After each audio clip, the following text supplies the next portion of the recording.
Hello বন্ধুরা, কেমন আছো তোমরা সবাই? আশা করছি তোমরা সবাই ভালো আছো, আমিও ভালো আছি। শুভ দুপুর। দেখো আমি লাল লাল করে আলু ভাজছি, শঙ্কর মাছ রান্না করবো। আর এই দেখো মশলা করা হয়ে গেছে আমার।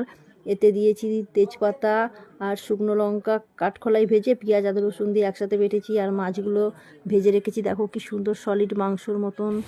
আর দেখো তরকারি আমি বসিয়েও দিয়েছি। তোমরা কে কে খাবে চলে এসো আমার বাড়িতে। আর একদিকে দেখো ঝুড়ি করে ডিম ভেজে আলু পেঁয়াজ কাঁচা লঙ্কা টমেটো সব দিয়ে কী সুন্দর ভাজা করছি। আমার তো খেতে খুব ভালো লাগে। এইদিকে শাক ধুয়ে রেখেছি, শাক ভাজবো, লাল শাক রসুন আর কাঁচা লঙ্কা দিয়ে শুকনো লঙ্কা দিয়ে। দেখো শাক ভাজা রেডি। আর ডিম আলু ঝুড়ি করে ভাজাও রেডি হয়ে গেছে।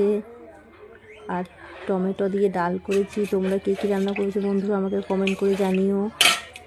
আর এই দেখো শঙ্কর মাছ রান্না রেডি, মাংসর মতন রান্না করেছি। তোমরা কে কে খাবে আমার বাড়ি চলে এসো। আর দেখো সলিড, একদম মাংসর মতো সলিড, মাছটা খুব সুন্দর। তোমরা কে কে শঙ্কর মাছ দেখেছো আর কে কে খাও আমাকে কমেন্ট করে জানিও।